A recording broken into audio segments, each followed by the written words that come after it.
আসসালামু আলাইকুম। বাংলা সংবাদে সবাইকে স্বাগতম। শুরুতে জানাবো সংবাদের শিরোনাম। রাজনৈতিক দল ও সংগঠনগুলোর সঙ্গে বৈঠকের পর অন্তর্বর্তী সরকারের বক্তব্যে জাতীয় সংসদ নির্বাচনের বিষয়ে সুস্পষ্ট কোনো রোডম্যাপের ঘোষণা না থাকায় হতাশ হয়েছে বিএনপি। সংবাদে এই দিকে জানবেন, ফিলিস্তিনের স্বাধীনতাকামী সশস্ত্র সংগঠন হামাস নিয়ন্ত্রিত গাজায় আগ্রাসন রুখতে এবার একটা হয়ে ইসরায়েলকে মোকাবিলার সিদ্ধান্ত নিয়েছে ইরান ও পাকিস্তান। ইরানের সর্বোচ্চ ধর্মীয় নেতা আয়াতুল্লাহ আলী খামেনির সঙ্গে আলোচনাকালে পাকিস্তানের প্রধানমন্ত্রী শেহবাজ শরীফ একথা বলেছেন। সংবাদে আরও জানতে পারবেন, তারুণ্যের রাজনৈতিক অধিকার প্রতিষ্ঠা এই স্লোগানকে সামনে রেখে রাজধানীর নয়াপল্টনে দলের কেন্দ্রীয় কার্যালয়ের সামনে খণ্ড খণ্ড মিছিল নিয়ে আসছেন যুবদল, স্বেচ্ছাসেবক দল ও ছাত্রদলের নেতাকর্মীরা। সংবাদে শেষে জানাবো, ময়মনসিংহের ভালুকায় একজন বীর মুক্তিযোদ্ধা ও এক নারীকে কুপিয়ে এবং গলা কেটে হত্যা করা হয়েছে। তাছাড়া একই দিন একই গ্রামে পিটিয়ে আহত করা হয়েছে আরও একজন বীর মুক্তিযোদ্ধা ও এক নারীকে।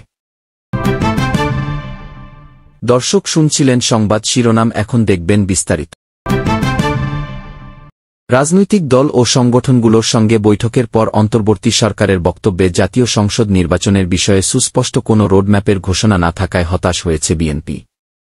মঙ্গলবার বিকেলে রাজধানীর গুলশানে চেয়ারপারসনের রাজনৈতিক কার্যালয়ে বিএনপির স্থায়ী কমিটির এক সংবাদ সম্মেলনে এ কথা বলা হয়। সংবাদ সম্মেলনে লিখিত বক্তব্য পাঠ করেন বিএনপির স্থায়ী কমিটির সদস্য খন্দকার মোশাররফ হোসেন।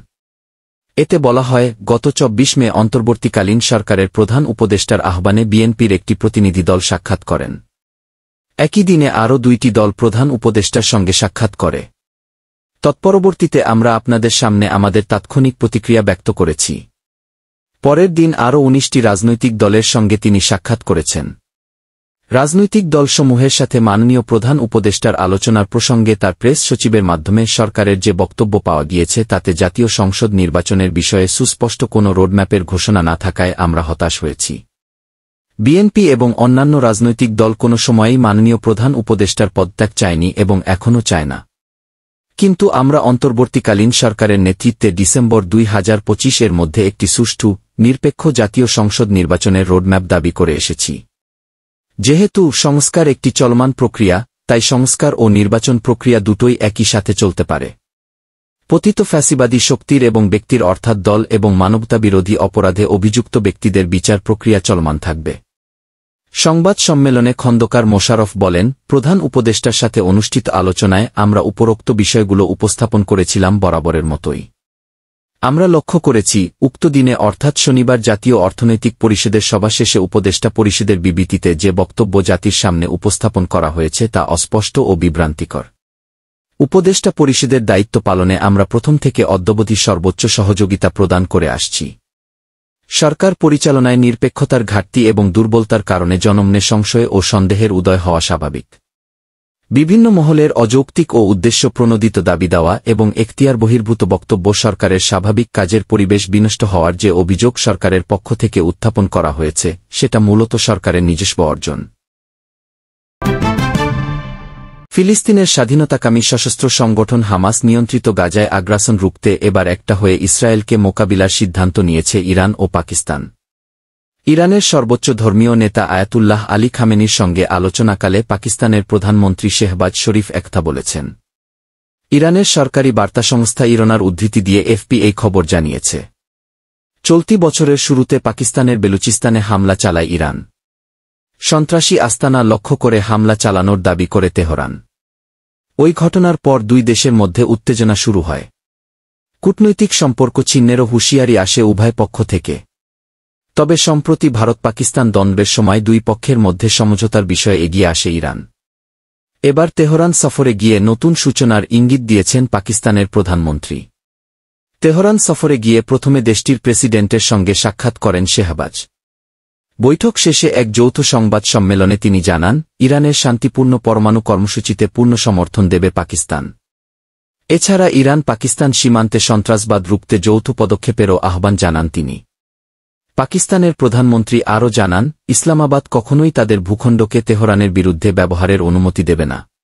সংবাদ সম্মেলনে ইরানি প্রেসিডেন্ট বলেন, গাজায় চলমান গণহত্যা বন্ধে পশ্চিমা বিশ্বের নির্লজ্জ নীরবতার বিরুদ্ধে এবং ফিলিস্তিনি জনগণের পক্ষে পাকিস্তান ও ইরান ঐক্যবদ্ধ।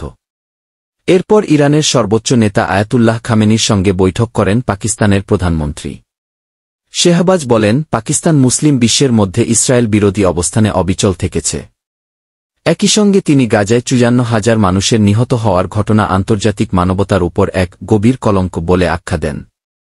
জবাবে খামেনি বলেছেন, ইরান ও পাকিস্তান যৌথভাবে কাজ করলে গাজায় ইসরায়েলি অপরাধ বন্ধে কার্যকর পদক্ষেপ নেওয়া সম্ভব। খামেনি সীমান্ত নিরাপত্তা, সন্ত্রাসবিরোধী সহযোগিতা এবং ইকো সংস্কার সক্রিয়তা বৃদ্ধিতে পাকিস্তানকে একসঙ্গে কাজ করার আহ্বান জানান। তারুণ্যের রাজনৈতিক অধিকার প্রতিষ্ঠা এই স্লোগানকে সামনে রেখে রাজধানীর নয়াপল্টনে দলের কেন্দ্রীয় কার্যালয়ের সামনে খণ্ড খণ্ড মিছিল নিয়ে আসছেন যুবদল, স্বেচ্ছাসেবক দল ও ছাত্রদলের নেতাকর্মীরা। বুধবার দুপুরে বিএনপির কেন্দ্রীয় কার্যালয়ের সামনে আয়োজিত বিভাগীয় যুব সমাবেশ আনুষ্ঠানিকভাবে শুরু হওয়ার কথা থাকলেও তার আগেই সেখানে নেতাকর্মীদের ঢল নেমেছে। সমাবেশে লন্ডন থেকে ভার্চুয়ালি যুক্ত হয়ে প্রধান অতিথি হিসেবে বক্তব্য রাখবেন বিএনপির ভারপ্রাপ্ত চেয়ারম্যান তারেক রহমান। সকাল থেকেই রাজধানীসহ ঢাকা, সিলেট, ময়মনসিংহ ও ফরিদপুর বিভাগের বিভিন্ন জেলা থেকে দলে দলে মিছিল নিয়ে আসছেন বিএনপির অঙ্গসংগঠনের নেতাকর্মীরা। বেলা বাড়ার সঙ্গে সঙ্গে নয়াপল্টন এলাকা রূপ নিয়েছে জনসমুদ্রে। অনেকের হাতে দলীয় পতাকা, ব্যানার, ফেস্টুন। কেউ কেউ নেচে গিয়ে স্লোগানে স্লোগানে সমাবেশ প্রাঙ্গণ মুখরিত করে তুলেছেন নেতাকর্মীরা। ওদিকে নয়াপল্টন এবং এর আশপাশের এলাকায় আইনশৃঙ্খলা বাহিনীর বিভিন্ন সংস্থার সদস্যদের সতর্ক অবস্থানে থাকতে দেখা গেছে। যানজট এড়াতে নয়াপল্টনের উভয় পাশে যান চলাচল সাময়িকভাবে বন্ধ রাখা হয়েছে। এই সমাবেশের আয়োজন করেছে বিএনপির ৩ অঙ্গসংগঠন জাতীয়তাবাদী যুবদল, স্বেচ্ছাসেবক দল ও ছাত্রদল। দলের পক্ষ থেকে জানানো হয়েছে এই সমাবেশের মূল উদ্দেশ্য হল দেশের তরুণ সমাজের উদ্বেগ, উৎকণ্ঠা, প্রত্যাশা ও রাজনৈতিক অংশগ্রহণকে কেন্দ্র করে একটি ইতিবাচক বার্তা দেওয়া। ময়মনসিংহের ভালুকায় একজন বীর মুক্তিযোদ্ধা ও এক নারীকে কুপিয়ে এবং গলা কেটে হত্যা করা হয়েছে। তাছাড়া একই দিন একই গ্রামে পিটিয়ে আহত করা হয়েছে আরও একজন বীর মুক্তিযোদ্ধা ও এক নারীকে। মঙ্গলবার বিকেলে উপজেলার ডাকাতিয়া ইউনিয়নের পাঁচগাঁও গ্রামে ওই 2 হত্যাকাণ্ড ও 2 জনকে আহত করার ঘটনাটি ঘটে। ওই ঘটনায় ছাইদুল ইসলাম নামে একজনকে গ্রেপ্তার করা হয়েছে। থানা ও স্থানীয় বিভিন্ন সূত্রে জানা যায়, মঙ্গলবার বিকেলে ঘটনার সময় নিজ বাড়ির উঠানে বসে ধান পরিমাপ করছিলেন উপজেলার পাঁচগাঁও গ্রামের বীর মুক্তিযোদ্ধা মোহাম্মদ আশরাফ উদ্দিন। ওই সময় একই গ্রামের আফতাব উদ্দিনের ছেলে ছাইদুল ইসলাম কোদাল দিয়ে অতর্কিতভাবে বীর মুক্তিযোদ্ধা আশরাফ উদ্দিনের মাথায় এলোপাতাড়ি কোপায়। পরে রক্তাক্ত অবস্থায় উদ্ধার করে ভালুকা উপজেলা স্বাস্থ্য কমপ্লেক্সে নিয়ে আসলে কর্তব্যরত চিকিৎসক তাকে মৃত বলে ঘোষণা করেন। বীর মুক্তিযোদ্ধা আশরাফ উদ্দিন একই গ্রামের ছিলিম উদ্দিন ফকিরের ছেলে। এর আগে একই দিন বিকেলে ছাইদুল ইসলাম তার বড় ভাই শহীদ উদ্দিনের স্ত্রী হাফেজা আক্তারের গলায় কাঁচি দিয়ে পোঁচ দেয়। এতে তিনি ঘটনাস্থলেই মারা যান। তাছাড়া একই সময় ছাইদুল ইসলামের আঘাতে একই গ্রামের বীর মুক্তিযোদ্ধা গাজী সোলাইমান সিকদার ও একই গ্রামের ফয়েজ উদ্দিনের স্ত্রী জীবন নাহার আহত হন। ঘটনা জানাজানি হলে স্থানীয়রা ছাইদুলকে আটক করে বেঁধে রাখে। খবর পেয়ে পুলিশ তাকে থানায় নিয়ে আসে। নিহত বীর মুক্তিযোদ্ধা আশরাফ উদ্দিনের ছেলে মো. শাহজাহান জানান, ঘটনার সময় তিনি অটো নিয়ে গ্রামের বাইরে ছিলেন। খবর পেয়ে তিনি দ্রুত বাড়ি এসে উঠানে ধানের পাশে রক্তাক্ত অবস্থায় তার বাবাকে পড়ে থাকতে দেখেন। পরে তার বাবাকে দ্রুত ভালুকা উপজেলা হাসপাতালে নিয়ে আসেন। তার দাবি, কোনো বিরোধ ছাড়াই একই গ্রামের আফতাব উদ্দিনের ছেলে ছাইদুল ইসলাম তার বাবাকে কুপিয়ে হত্যা করেছে। বৃদ্ধ অসুস্থ মাকে নিয়ে তার বাবা একাই ওই বাড়িতে বসবাস করতেন বলেও তিনি জানান। ভালুকা মডেল থানার officer in charge OC Humayun Kabir জানান, হত্যাকাণ্ডের শিকার উপজেলার পাঁচগাঁও গ্রামের বীর মুক্তিযোদ্ধা আশরাফ উদ্দিন ও হাফেজা আক্তারের লাশ উদ্ধার করে থানায় নিয়ে আসা হয়েছে। ওই ঘটনায় ছাইদুল ইসলাম নামের একজনকে গ্রেপ্তার করা হয়েছে।